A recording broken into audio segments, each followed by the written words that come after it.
the ongoing government shutdown. A new AP NORC poll also shows most Americans see the government shutdown as a significant problem, with delayed flights and hundreds of thousands of federal employees being furloughed or working without pay. A typhoon has caused some major damage to remote areas in Alaska.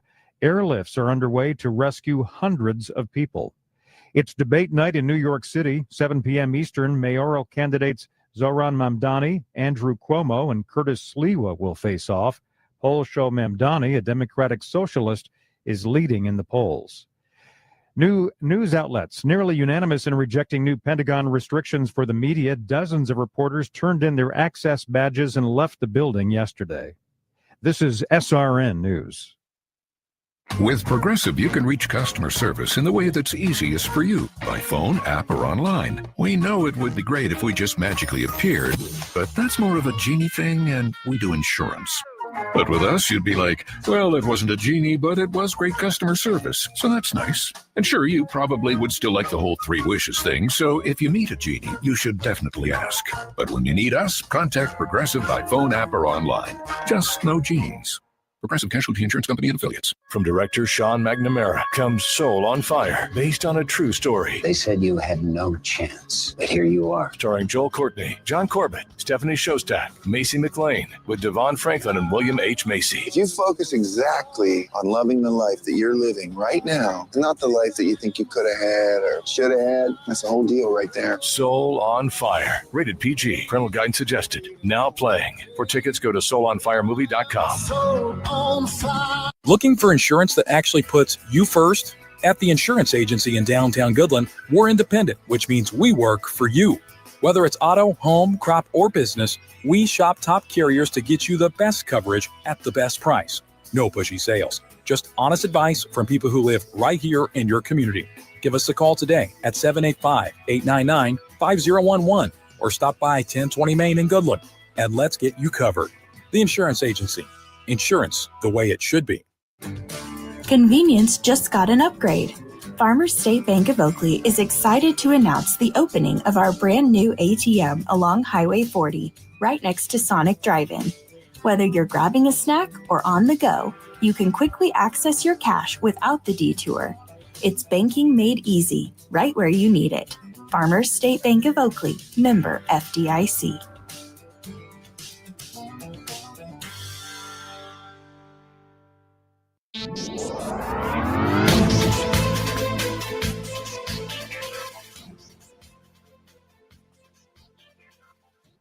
Coming to you with NWKS Radio News, I'm Connor Schuh.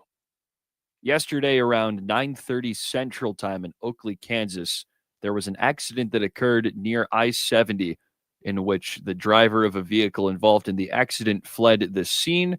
The suspect was eventually apprehended and taken into custody shortly after he ran. During the search for the suspect, Oakley schools set a shelter in place, which ended after the suspect was found. This is all according to Oakley PD. So thanks to them for figuring this all out and wrapping that up. And in the midst of all that, we had a power outage over here at Colby as well. So quite the eventful morning around this area. With NWKS Radio, I'm Connor Schuh. Today, we could see some showers and thunderstorms and a threat for severe weather as an upper-level trough and cold front move through later this afternoon and evening. High temperatures will top out in the mid-70s ahead of the front's arrival under partly to mostly cloudy skies, and south winds of 20 to 30 miles per hour will gust to 45. Could see some large hail and damaging winds with the thunderstorm activity. This evening and overnight, winds will turn to the north at 15 to 25, gusting to 30 miles per hour, and overnight lows will drop into the low to mid-40s as the showers and storms move off to the east. Tomorrow will be sunny with lighter north winds of highs around 70, lows around 40. Then over the weekend, a colder air mass will move in behind the system. Skies will be clear with light winds, highs in the upper 50s on Saturday to mid to upper 60s on Sunday, and lows in the 30s with our first frost and freeze potential Saturday night into Sunday morning. This meteorologist Chris Romick in the NWKS Radio Weather Center. Are pests making your home or business uncomfortable? Call Pest Away in Goodland, Kansas, serving all of Northwest Kansas. They provide top-notch pest control services to keep your space safe and pest-free. From ants to rodents, termites to spiders, our expert team is here to help with effective, safe, and affordable pest control solutions. Don't wait. Call Pest Away today at 785-728-7166 for fast, reliable service. Your home or business deserves the best protection. Need a porta potty or septic pumping in Northwest Kansas? Call Topside Portables and Pumping, your local family-owned crew. They've got clean, reliable toilets for weddings, farms, and job sites, plus full septic services, RV waste, fertilizer tanks, and more. Available 24/7, because when nature calls, they answer. Call 785-728-8089. That's 728-8089. Topside Portables and Pumping. Reliable, local, clean. This fall, Hoover Lumber Ace Hardware has everything you could need. Keep your lawn strong with Ultimate Winterizer, the best defense before the frost. Warm up your evenings and create memories with a new fire pit. Or bring home the flavor with a great selection of grills and smokers from brands like Traeger, Blackstone, Green Egg, and more. And right now, the lumber prices are low, and so are the temperatures, making it the best season to tackle those outdoor projects. It's Hoover Lumber Ace Hardware with locations in Goodland and Colby. Open every day but Sunday. Looking for insurance that actually puts you first? At the insurance agency in downtown Goodland, we're independent, which means we work for you. Whether it's auto, home, crop, or business, we shop top carriers to get you the best coverage at the best price. No pushy sales, just honest advice from people who live right here in your community. Give us a call today at 785-899-5011 or stop by 1020 Main in Goodland, and let's get you covered. The Insurance Agency. Insurance the way it should be. It's Truck Month at Hurl Chevrolet GMC in Goodland. Get behind the wheel of a brand new 2026 Chevrolet Silverado 1500 with 2.9% APR for 72 months. And if GMC's more your style, you're in luck. Drive home a 25 GMC Sierra Elevation with up to $7,000 in customer cash, or lock in 0.9% APR on a 26 GMC Sierra 1500. Whether it's power, performance, or pure style, Hurl Chevrolet GMC has the truck to match your drive. Visit hurlchev.com or stop by today in Goodland and make this Truck Month one to remember. If you're shopping for a banking institution, visit with Equity Bank of Hoxie, Grinnell, and Quinter, Kansas. The Equity Bank is heavily invested in local business and activities contributing in many ways back to their community. Their employees are involved with many organizations and area events. Plus, a lot of experience comes with that staff. You'll find valuable local assistance when you bank at the Equity Bank of Hoxie, Grinnell, Quinter, and other locations in Western Kansas. The Equity Bank, member FDIC. You ready? Ready? 1, 2, 3, 4! It's time for the Morning Blitz with Ross Volkmer. The amount of money getting thrown around to quarterbacks who haven't done diddly squat is amazing to me. And Connor Schuh. He's a new guy. The High Plains only local sports talk show, broadcasting live on Goodland's Rocket 102.5 and video streaming on YouTube, Facebook, and X. Who's got it better than us? Nobody! Covering it all from the preps. He's at the 10, the 5, he dives for the end zone, he's in! Touchdown, Cowboys! To the pros. Line drive, left field, base hit! Here comes McMahon, he'll score! Ball game! The Blitz is presented by Hurl Chevrolet GMC, Hoover Lumber Ace Hardware, and F&B Bank. Along with Equity Bank of Hoxie, Quinter, and Grinnell, the Insurance Agency, Pest Away LLC, Topside Portables and Pumping, and the Farmer State Bank in Oakley. Let's go to work. Here's the pitch. Rodriguez hammers one left field. It's deep, and it is gone. Julio Rodriguez exits stage left in a hurry, and this place is on its feet and exploding. 2-0 Mariners. Hand off to Ashton Emery, who breaks a tackle, finds some space, and this one might be the dagger. Ashton Emery with a touchdown. A 34-yard scamper. Chorus of boos down on George Springer. He'll swing at the first one, and this one is driven to center field. Back goes Julio. Springer leads the yard. Wow, a Springer dinger to straightaway center field. Another homer for the Blue Jays. They lead it 6-2. A Springer dinger.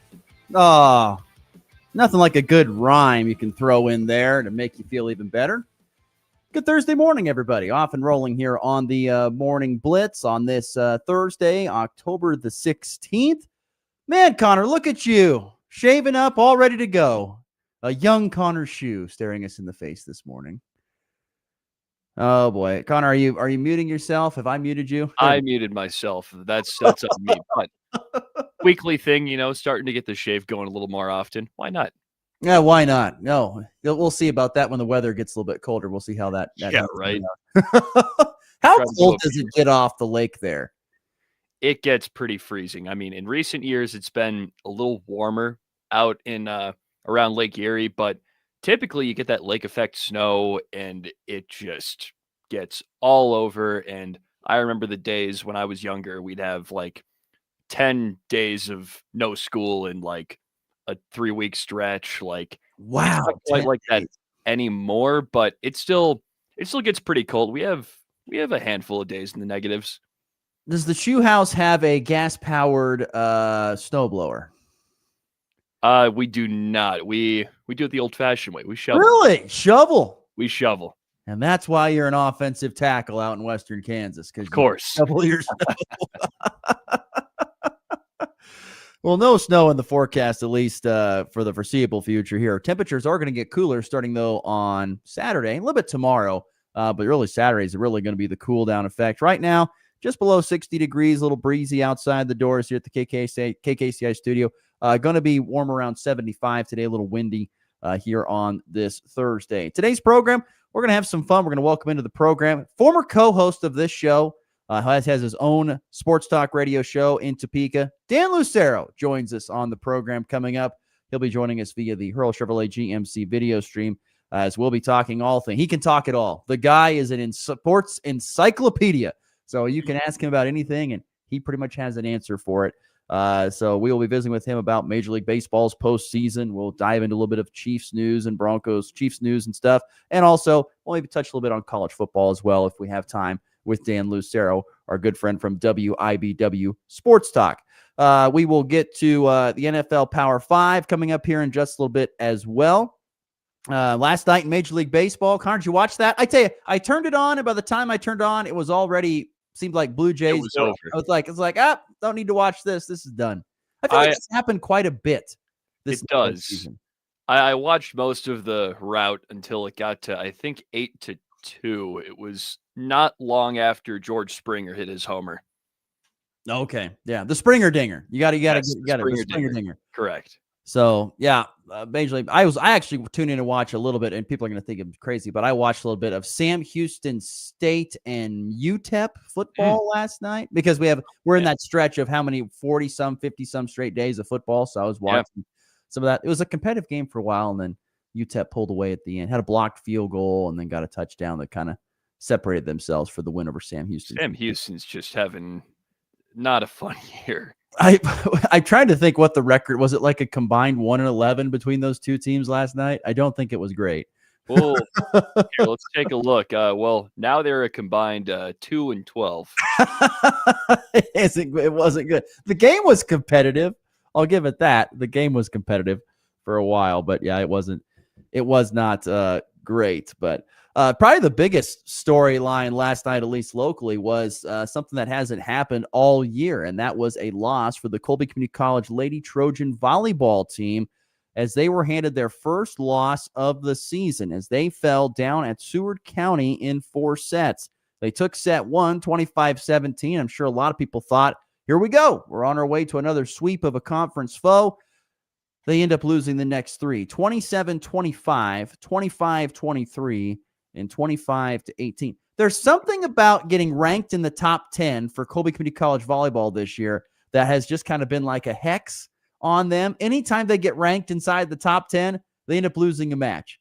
When they're just outside the top 10, they seem to win all the time, but they get inside the top 10, which they just got recently moved up to number 9, and then they lose a match to an unranked Seward County team.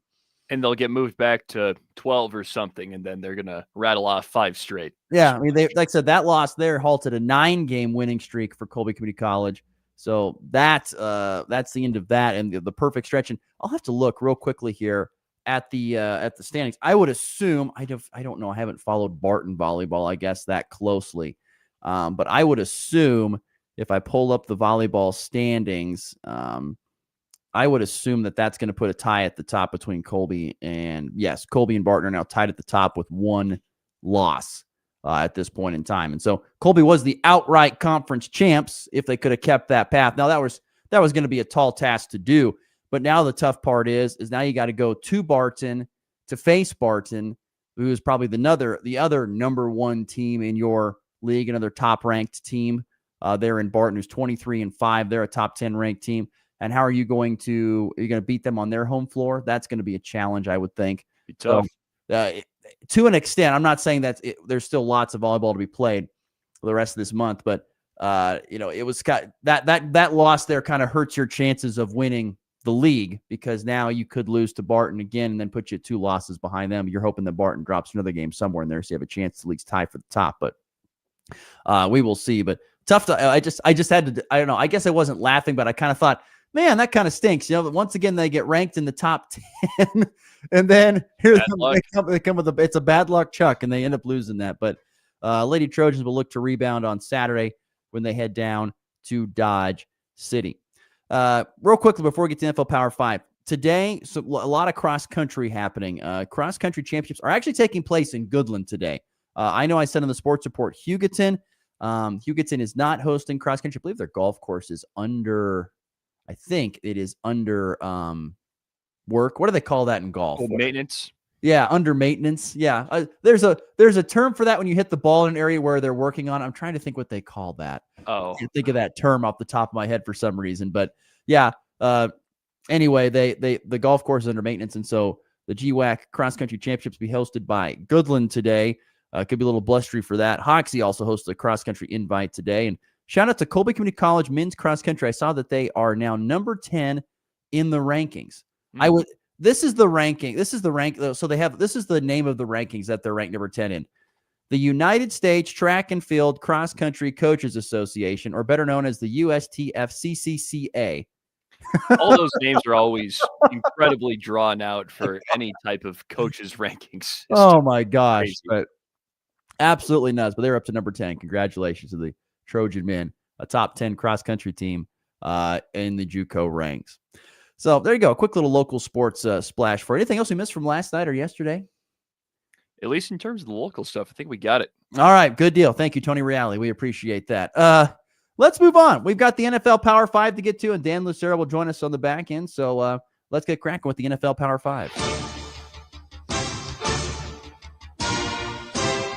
It is week number 7 in the NFL. We are officially in the meat of the season in the NFL. We kind of know what some teams are. We know what some teams aren't. So we'll see what that leads up to here in the NFL Power 5. So do you have an honorable mention game this week? Or do you go straight into 5? I'll throw out a little honorable mention game. So this is almost like a tank bowl type of game. This is the Dolphins at the Browns, and I can't believe my eyes, but the Browns are favored in this one. But if you want to see a game where it's just gonna be down and dirty, just some defensive, gritty football, maybe more so on the Browns side. We'll see if the Dolphins can answer, because they've got some guys on that side of the ball who maybe haven't produced as much as you'd like. But if you're looking for some, let's say, MAC-type football in an NFL setting, I think you're going to get that. The over-under is 39.5 for that one. So action in the NFL. That's the equivalent. Actually, you know what's amazing is that was my honorable mention game. It really was. Wow. Dolphins at Browns. So I would agree there. I always look at it this way. Both teams are 1-5. Someone is going to get their second win, and I guess barring a tie, which, God, wouldn't that be the ultimate just I could see it. Stink. But 1-5, someone's going to get a second win.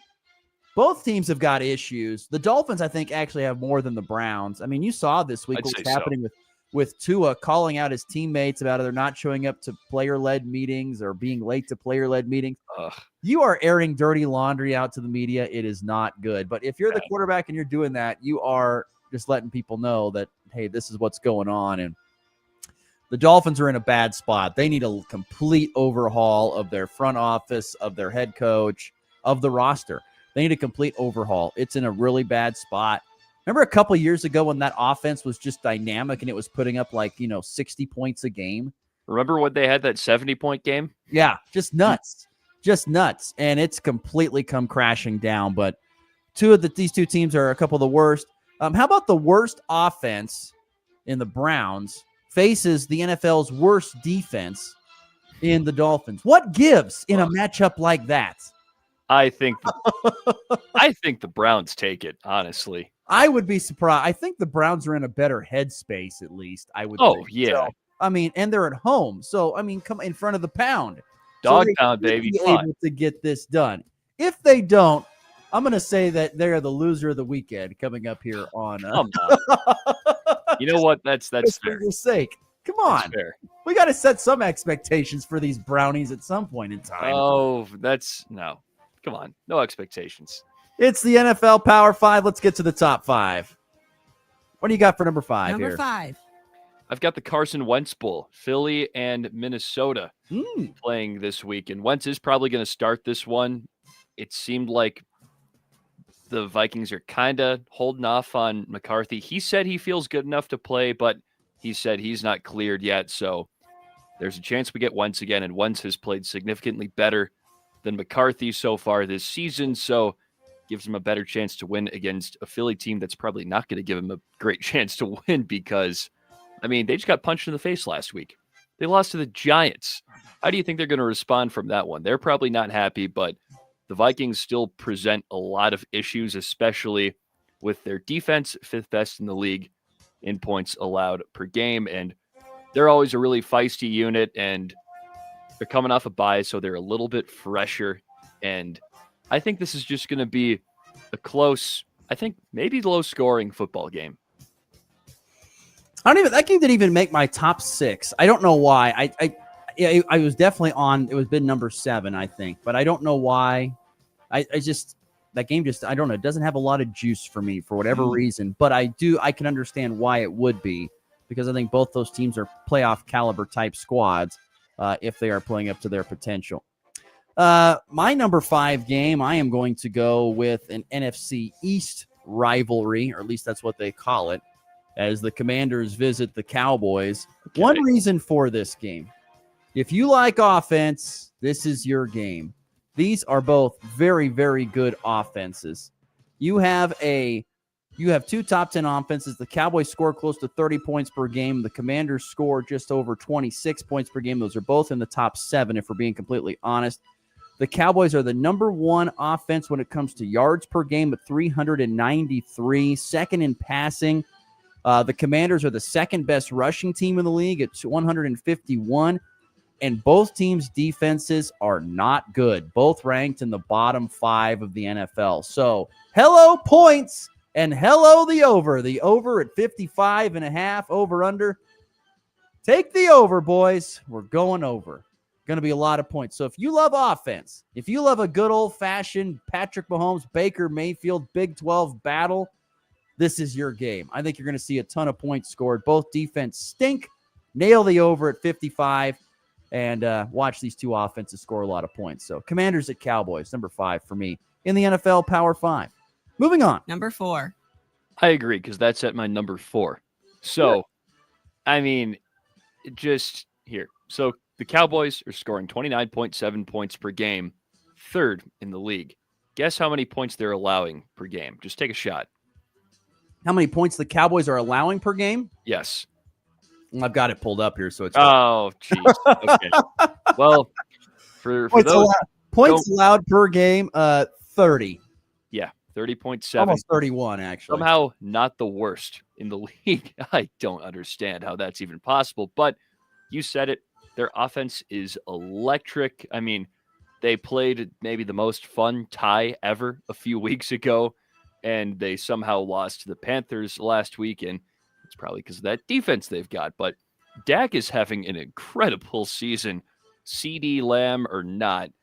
He's put up 1,600 yards already, 13 touchdowns, only 3 picks, and he has the most completions in football. And George Pickens has really rose to the occasion as well.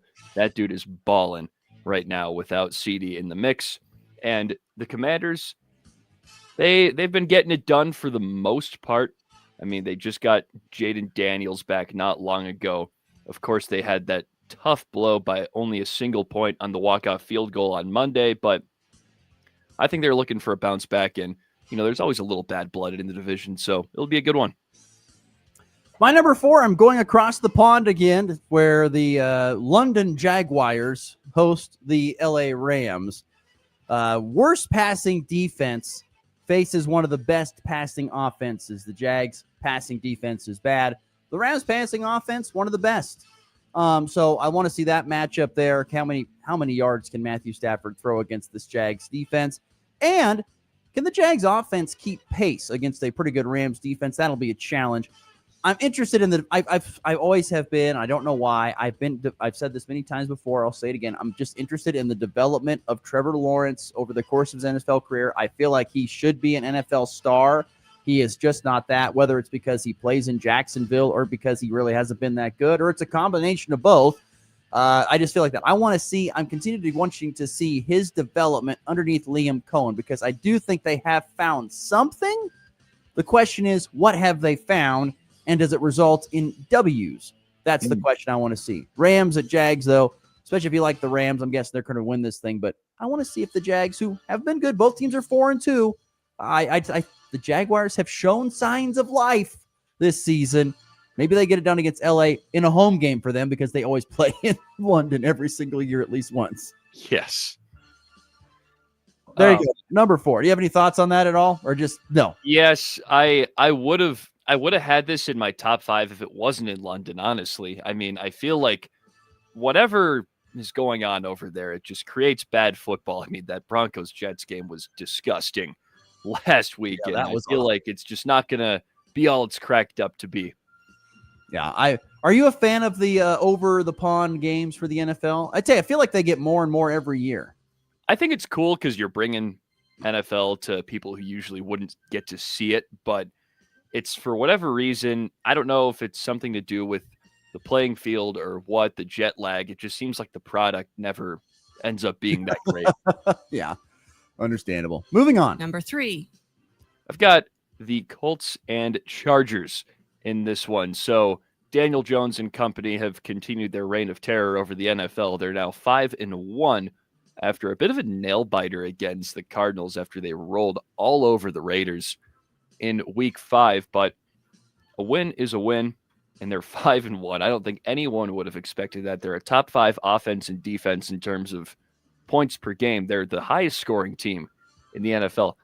I mean, like, you go back to the beginning of the year, if someone said that Daniel Jones in the Colts would be scoring the most points per game, I think anyone would think you're insane. But him combined with Jonathan Taylor in that run game and all their talent in the receiving room, Tyler Warren is so fun to watch. They're just a great team. And then on the other side, the Chargers, with one that probably shouldn't have been a nail-biter themselves against the Dolphins this past week, a 29-27 win, but took some Ladd McConkey heroics to get a victory in that one. But the Chargers also remain a really competitive team, and you can never count out a Justin Herbert-led team in the regular season. Haven't been scoring like they typically would, but now they get a real challenge against one of the best defenses in the league in the Colts. So this should be a fun one against two of the, I'd say, the best teams in the league. My number 3 game, I'm going Giants at Broncos, and I guess it's just because I've fallen in love with that young backfield for the Giants. Cam Skattebo and Jackson Dart. I love watching Cam Skattebo run the way that he does. I'd love to have a running back like Cam Skattebo on my team. And Jackson Dart, I think he continues to take small steps almost every single week. I know he took a step back against the Saints, but I think that's going to happen from time to time. They're good. Can they do anything against the Denver defense? Because that Denver defense is elite. It's really good. So I want to see if they can do anything like that. This should be a win for the Broncos. It should be. They're at home. They should be able to get this win against the Giants team that's still kind of building. But I don't know. Can they stop Cam Skattebo? And can Denver's offense find any sort of consistency? Golly, that offense is hard to watch.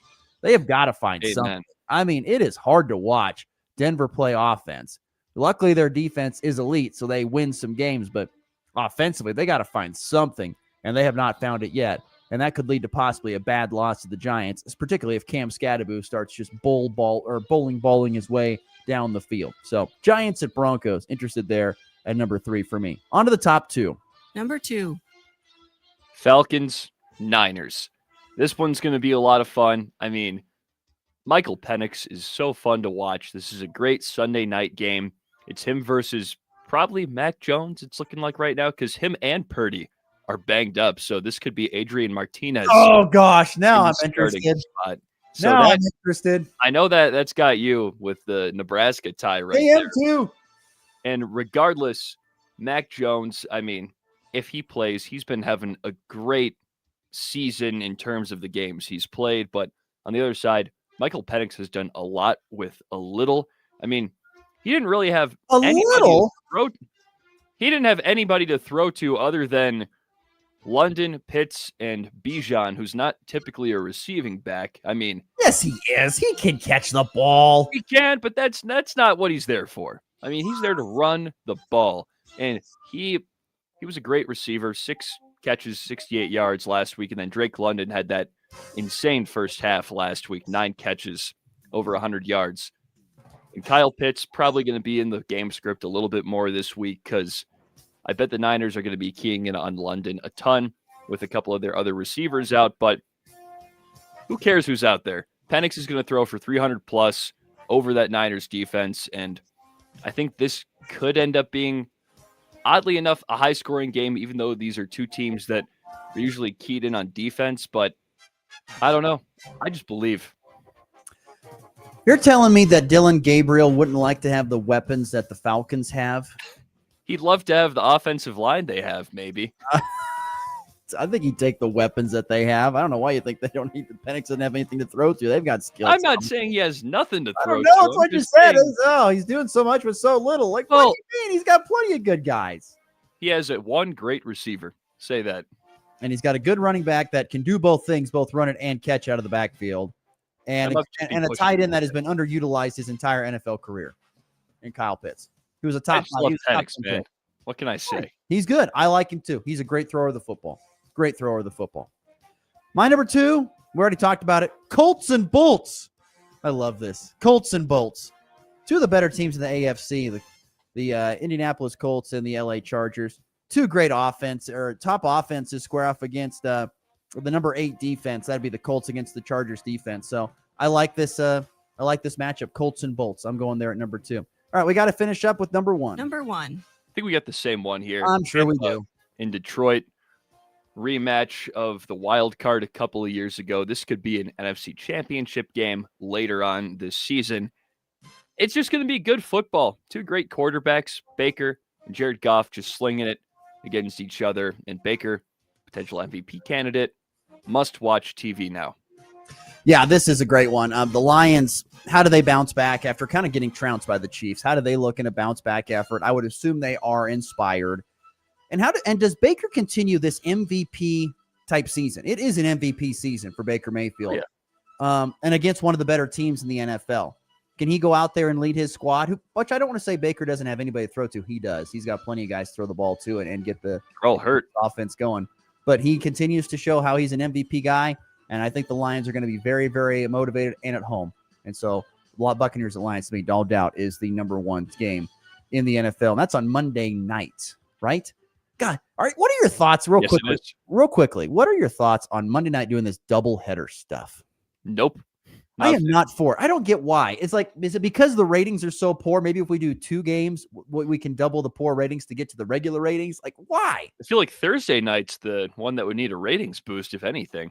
You'd think, but I don't know. The Monday Night Football, this doubleheader stuff is very odd. Very, very odd. All right, let's get to break. Dan Lucero is waiting patiently, our good friend from WIBW Sports. He will join us next.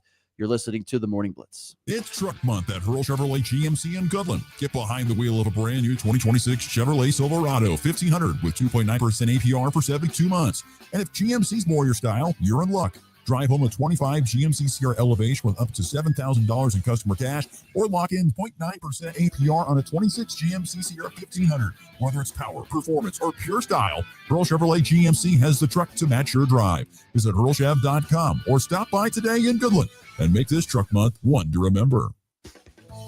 We've bbeen serving ag families for generations because we believe farming isn't just a job, it's a legacy. Whether you're just starting out or expanding your operation, F&B Bank has flexible lending solutions designed for you. This is Loan Officer Kennedy Frank at F&B Bank. We're proud to be your hometown ag lender, member FDIC.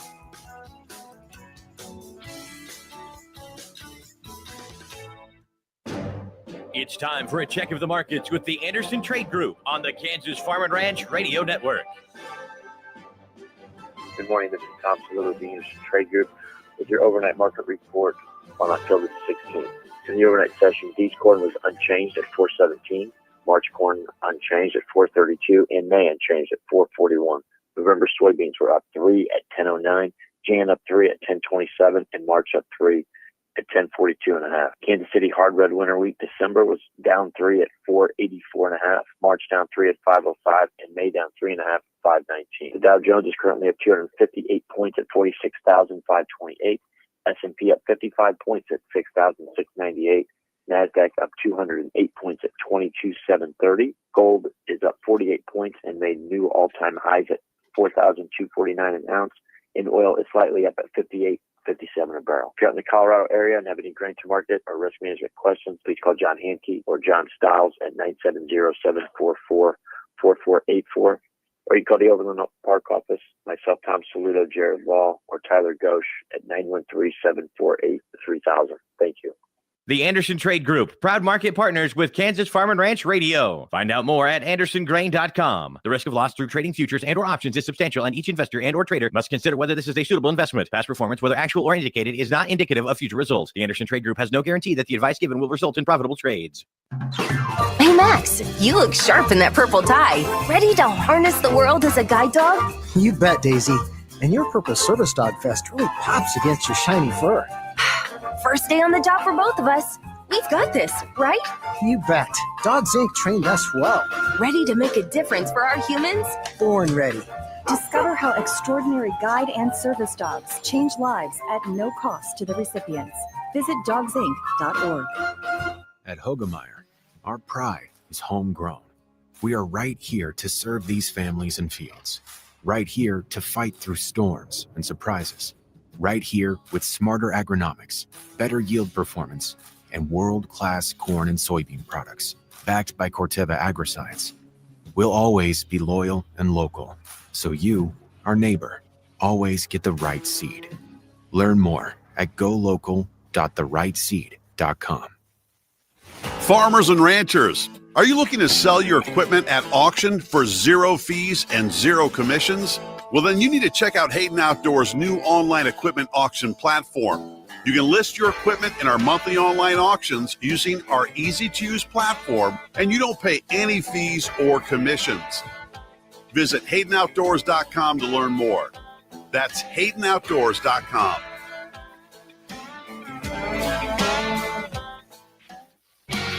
It's game time. What time is it? Game time! Boom! You're listening to the Morning Blitz.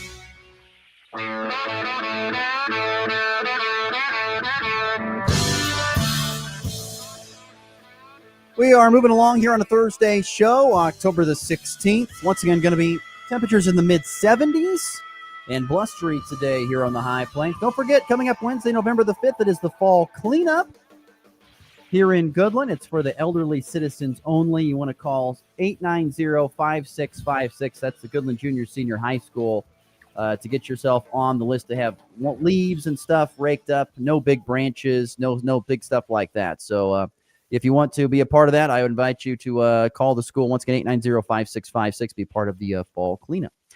Let's go to the Hurl Chevrolet GMC Edition, where we're pleased to welcome in our good friend Dan Lucero. Dan, good morning, sir. How are we doing today? Good morning. Good to be on with you guys. Dan, how is the pool? Or is the pool still open at the Lucero Manor, or has it been shut down? Nah, we closed it. It would be Labor Day weekend. I think we got the net on it and closed it up. And so I'm interested in this fall cleanup. Can I get somebody out to? I got some leaves. I got some small sticks. I got some acorns. I could honestly. I'd have somebody out just to clean my living room floor, man. That's an everyday job with a 16-month-old. Get every toy out, put every toy back. I mean, you know how it is, Ross. You get every toy out, you put every toy back, all the puzzle pieces. Yeah, that's I could Take use that fall times cleanup. 3 in my living room, all right? Right. No, that's hilarious. You got some fall foliage over there in the capital city, apparently you got to deal with. Yeah, so understandably so. Dan Lucero, a good friend from 580 Sports Talk, WIBW in Topeka. Dan, these MLB playoffs in the postseason, I'm curious what your thoughts have been to this point in time, the teams that got in and where we stand here with these final 4 squads. What has stood out to you about this MLB postseason? Just how enjoyable it has been the last 2 nights in the National League Championship Series to see starting pitching matter again. And I think that you could say that to a similar end in the American League, what the Mariners have done, really leaned heavily on their starting pitchers, probably leaned a little too heavily on George Kirby last night. Didn't get him out of the game soon enough. But, man, watching Blake Snell go 8 and then seeing Yoshinobu Yamamoto complete a game on 111 pitches. I mean, that's the game I grew up with. That's the baseball I grew up with, starting pitchers going deep into games. I understand that you've got to win every game and you got to pitch your best guys and you got to do whatever strategy works best for you. And not everybody has $12 gazillion worth of starting pitcher on their roster like the Dodgers do. I understand that not every team can replicate this, but it's a lot more fun to watch than watching a team ham and egg it with 7 different relievers and try to get to 27 outs first. That doesn't do it for me as a baseball fan, as a lover of the sport with some old school tendencies, as you well know, Ross. I much prefer watching the starting pitcher try to figure out a way to get through a lineup the 3rd or the 4th time through the order. Because I guarantee you, they weren't in that Brewers dugout games 1 and 2 thinking, hey, we couldn't do anything against these dudes first 2 times. But remember, there's a 3rd time through the order penalty. The stat heads have figured this out, that statistically we got a better chance of doing something against this guy when he sees it the 3rd time. No, they were thinking we got no friggin' chance against this guy. I hope they go to their sorry bullpen instead of having to face this guy a 3rd or 4th time because we got nothing for him. So that has been what I have enjoyed the most. And again, the Dodgers are uniquely equipped to do that because they've got they got the infinity money cheat code in SimCity 2000, and they got pitching coming out their ears. But that's a lot more fun for me to watch than what the Brewers are having to do pitching-wise. Dan Lucero is our guest from WIBW Sports. Of the 4 teams that are left standing, who is the most surprising to be in this spot? Probably, honestly, I would say it's the Brewers because the last 2 years they have slashed payroll. They've gotten cheaper. Their 3rd most expensive player can't get off the bench in this series. That's Rhys Hoskins. He doesn't play. Their most expensive guys, Christian Yelich, and obviously he's an MVP. Great player, all-time Brewer. 2nd most expensive guy is Brandon Woodruff. 3rd most expensive guy is Rhys Hoskins. He can't get off the bench. They traded Corbin Burns in his prime with a year left of arbitration because they couldn't afford him, which they ain't going to afford him. They decided they couldn't afford him. They traded him for 2 guys who I don't even think are on the postseason roster. Ortiz, the infielder, and DL Hall, who I know isn't on the postseason roster. And they trade him away for nothing. And they keep going to the playoffs. They keep winning. And that's a credit to their front office. That's a credit to how they develop pitching. It's a credit to how they identify talent. And they deserve a lot of credit for that. I mean, they have the best record in the National League. But it is true to say that they have earned this, and also to say that it is a surprise that the way that they have built this roster has continued to generate the success it has generated. Conversely, would you say you have any clear favorite for the World Series right now? Yes, the Los Angeles Dodgers. It's the same answer as when the teams arrived at training camp or spring training. It's the same answer as from the first pitch of opening day. It was always the Dodgers, and it is always the Dodgers. They're going to win again. Just prepare yourselves for that. I know if it ends up being Dodgers-Mariners, the Mariners are the last team standing that's never been to a World Series.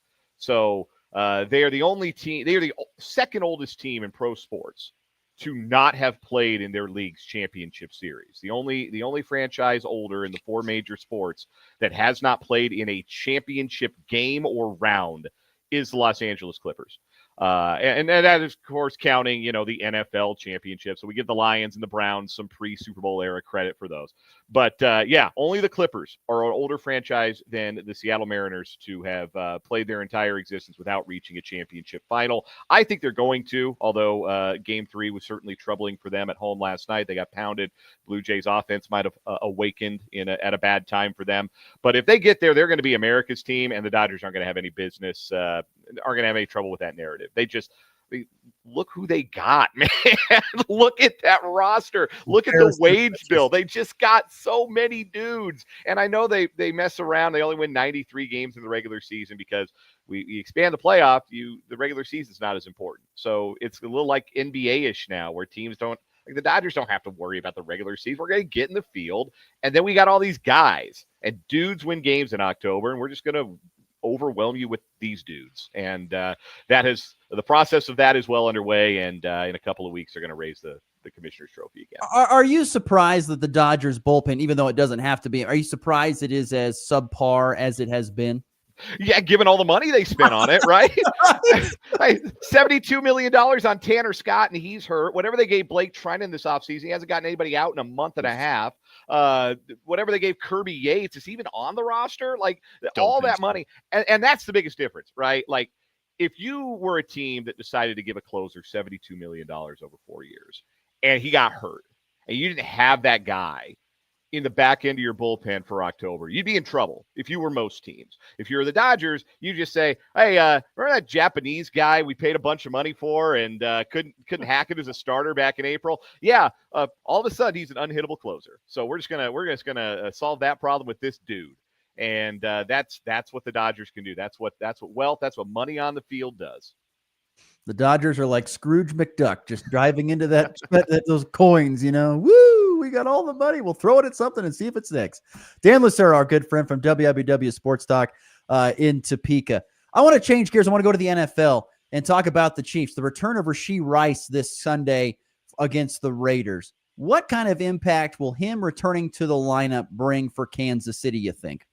Well, judging by how excited everybody in that locker room and the quarterback and even the head coach are about him being back in the lineup, I think it's going to be pretty substantial, and I would suspect it to be substantial right away. What the Chiefs have with their current group of wide receivers is something they haven't had in a while. They've got multiple field stretchers, like multiple guys who can beat you down the field. Xavier Worthy's always had that kind of speed, but the addition of Tyquan Thornton has been really underrated as a guy who can also win down the field and stretch the field. And there have been a lot more wide open spaces in the middle of the field for the Chiefs to attack. That's why you've seen Juju Smith-Schuster be effective. That's why you see Travis Kelce looking like he's 31, 32 again. And now they get their best guy back. And Rashee Rice, in case people have forgotten, he is their best wide receiver.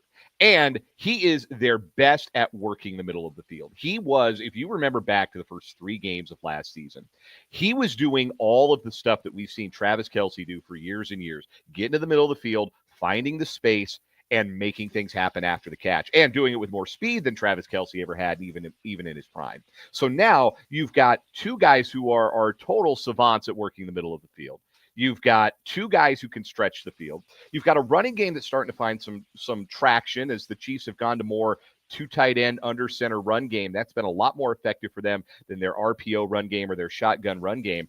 And it sure feels like the offense has all the Infinity Stones now. And usually that's the kind of thing that has taken the Chiefs until, last year it took them until December. And the year before that took them until January, really, to put all the pieces together. They feel like they've got the pieces together right now. And it has felt like watching the Chiefs. It feels like it felt in 2021, 2022, where they're going to score every time they get the ball. And if they don't, it was probably something they did wrong rather than something the other team did to stop them. That is how it's starting to feel. And not a coincidence. They're fun to watch again. Dan, do you think that they're going to make a trade or something like that to bolster that running back room? Boy, we're going to talk about this today on 580 Sports Talk from 3 to 6 on 580 WIBW. Plug. So, yes, for more on this, check out my show. Anyway, do I think they're going to make a trade? I am less certain of this than I would have been a month ago. I their running back room is still not real good. Like Isaiah Pacheco's not really an RB1, and Kareem Hunt's just a change of pace guy. I like how they're using Brashard Smith, but that doesn't feel like an RB1 either. That's a change of pace, speed back. I do like how they're using him. I think that they are comfortable with the division of labor in the running back room to the point where I would have been convinced a couple of weeks ago that they were going to add like a complementary piece, like a third down back. If they could go find a guy who could do the Jet McKinnon, Samaje Perine stuff in the offense, I would have thought, oh yeah, they'll go and make a trade. They'll go trade like a conditional seventh if they can go find a guy who can do that. I'm less certain that they're going to do something like that. I think if they did end up making a move for a running back, it would have to be something that would be impactful, that would send Pacheco to the bench. It would have to be go get somebody like a Breece Hall, kid from Wichita Northwest and the New York Jets, former Iowa State Cyclone. Somebody like him, who I do think is an upgrade over Pacheco. If that move is available to the Chiefs, I think they make it. Outside of that, I could maybe see them looking at the edge rusher market, trying to add some depth there or at defensive tackle. But other than those two positions, defensive line and running back, I would be very surprised if a move was made. Again, barring a substantial injury between now and the deadline. Once again, Dan Lucero, our guest on the Hurl Chevrolet GMC video stream. I'll wrap it up in this. I want to shift back to, I want to go to college football. You live right in the heart of, Wildcat and Jayhawk country there. And I want to know, what are we going to see in the Sunflower Showdown here? I know it's not this Saturday, it's the following Saturday, but what do you think we're going to see? Because it's been a very interesting season. KU gets off to a great start, just got handed a big old whooping by the highest paid team in the Big 12. And K-State got off to a horrendous start, but has kind of found some footing here as of late. What do you think we're going to see in the Sunflower Showdown here in 2 weeks? Yeah, talking about money on the field. Texas Tech's got $28 million NIL on the field, and it looks the part, doesn't it? It looks good. That's that. There's a lesson there. There's a reason David Booth wrote that big check to KU before the season started. Yeah. Some of that's going to NIL, believe you me. Anyway, what are we going to see in the Sunflower Showdown? Points. I would start there. I think we're going to see points.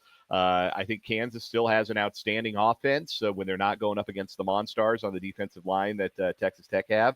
They've had one of the most efficient passing games in the country, and I think that will continue against a Kansas State defense that is mistake-prone this season.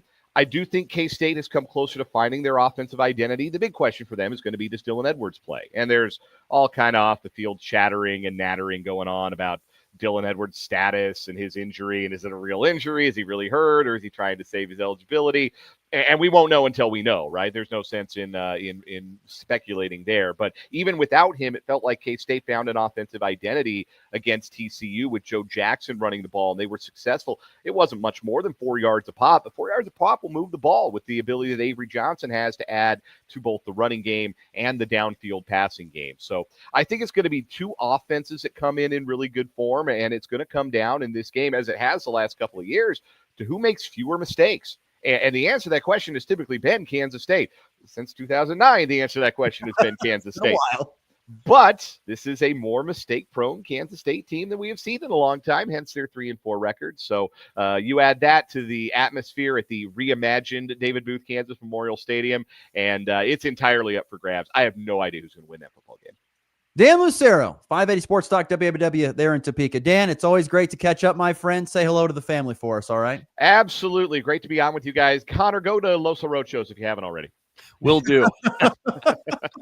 Thank you, Dan. We'll see you, buddy. Take care. Once again, great stuff there from Dan Lucero and WWW Sports Talk. That guy, he knows it all. Man, he is an encyclopedia of great knowledge. We'll take a break. When we come back, we will wrap up the show with a question from the text line next here on the Morning Blitz. Do you want to be part of the biggest holiday marketplace in the tri-state area? Sign up today to be a vendor at the NWKS Radio Christmas Marketplace, November 28th, 29th, and 30th. If you have a hometown-based business or like to sew, cook, make jewelry, or craft, this is the perfect place for you. Sign up today at nwksradio.net before the spots are gone. Again, that's nwksradio.net. When looking for the highest standard of HVAC service and care, turn to Plains Heating and Air Conditioning, your local Lennox Premier dealer. Their Premier dealer status means you are certain to be working with a company who has the highest level of training, professionalism, and customer satisfaction. Right now, get up to $1,800 in rebates, or qualified buyers make no payments and incur no interest for 12 months when financing a new Lennox system. Plus, receive up to $2,600 in federal tax credits. Plainsheating.com. Conditions apply. See dealer for details. Excuses like it's hot, dark, even windy are no excuse at all when you go inside the Logan County Rehab and Wellness Center. This modern workout facility offers state-of-the-art exercise equipment, a therapy pool, and more for you to work out at your own comfortable pace and your own schedule. They offer early morning to late night hours. Come shed some pounds inside at the Logan County Rehab and Wellness Center on the west side of the Logan County Hospital in Oakley. Ask about affordable monthly memberships for singles, couples, and families. When your bucket can dig anything, lift any load, and persuade the earth to surrender on your terms, that's conquerism. It's a powerful feeling, the one you'll get from the full line of New Holland construction equipment available at Yost Farm Supply. At the controls of a New Holland skid steer, compact tractor loader, or compact excavator, power takes on a new meaning. Go beyond performance. Go out and conquer your next job with New Holland. Stop into your local Yost Farm Supply in Goodland, St. Francis, or Imperial today. Breaking down the plays, the players, and the passion. Who's got it better than us? Nobody! This is the Morning Blitz.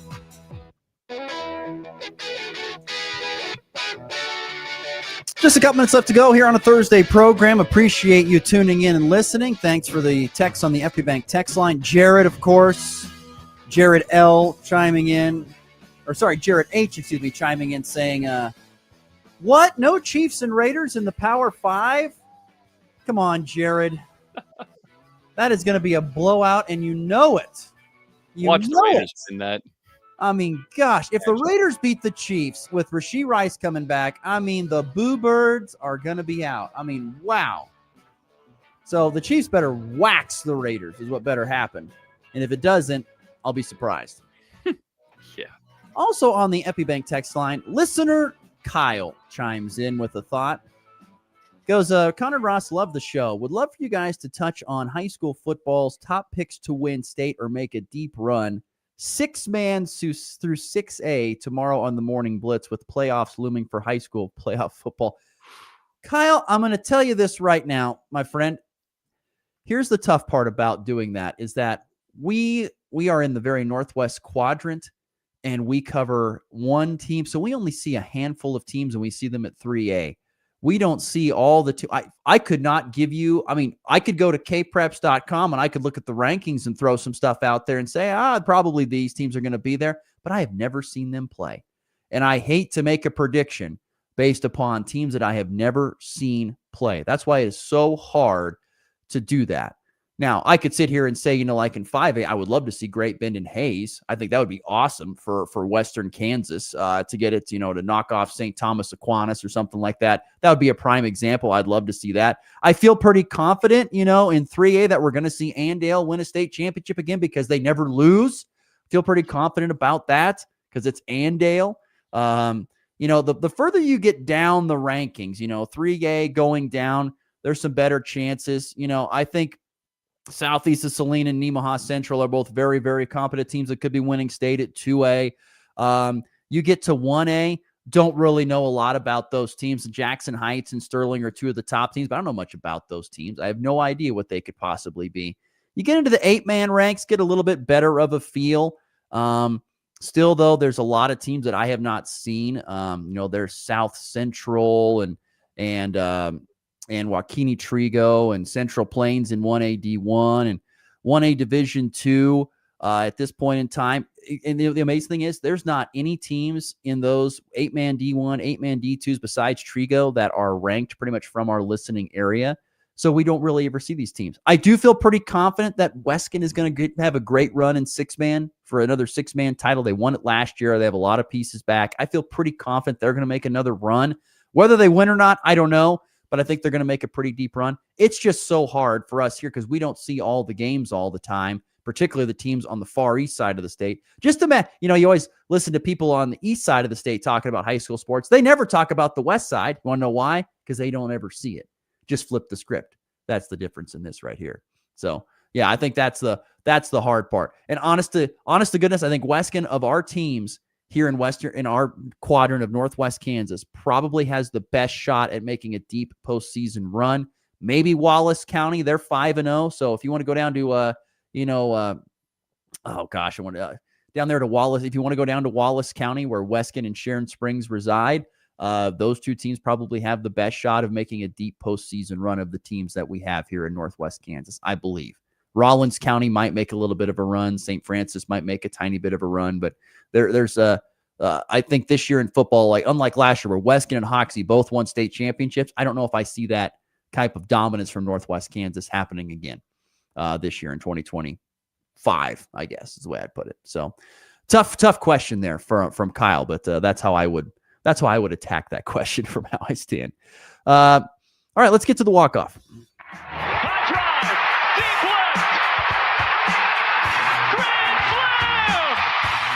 And back lifts his ball deep to right. How about a walk-off Brady? Thomas to the 10. Denver's going on to New England. They win it on the first play of overtime. Mahomes flings it. It's there. Hardman. Jackpot. Kansas City. Anything you got on your mind for the walk-off there, Connor? I'm thinking about the fact that we have both NLCS and ALCS action tonight. Milwaukee and LA at 5:08, Central Time 4:08, Mountain Time, and then Toronto and Seattle 7:33, Central Time 6:33. Mountain Time, Milwaukee looks like they're going to go with an opener against Tyler Glasnow for the Dodgers, Toronto Max Scherzer versus Luis Castillo for Seattle. And if this was maybe, I don't know, 10 years ago, Max Scherzer, be like, oh man, I don't know if we're going to be able to hit him, but he had a rough year this year. He's 40 years old. He's banged up. I think Seattle is going to potentially be able to handle business and get a decisive third win. We will see. That'll happen all tonight.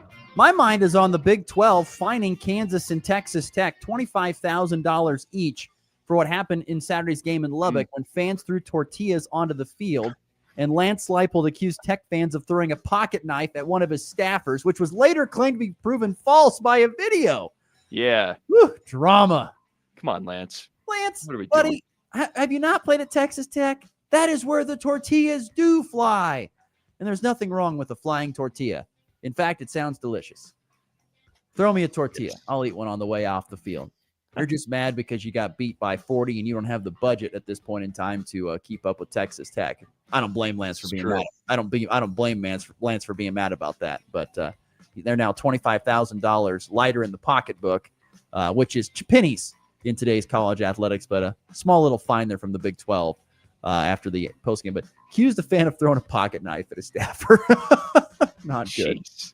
Where does that come from? I don't know. Tomorrow, fun show ahead. We've got a football Friday, and we're going to talk some high school golf. Connie Livengood and the Goodland girls golf team will be in studio to preview state coming up on Monday. So a full show ahead on Friday, I should say. So we'll see you then here in the Blitz.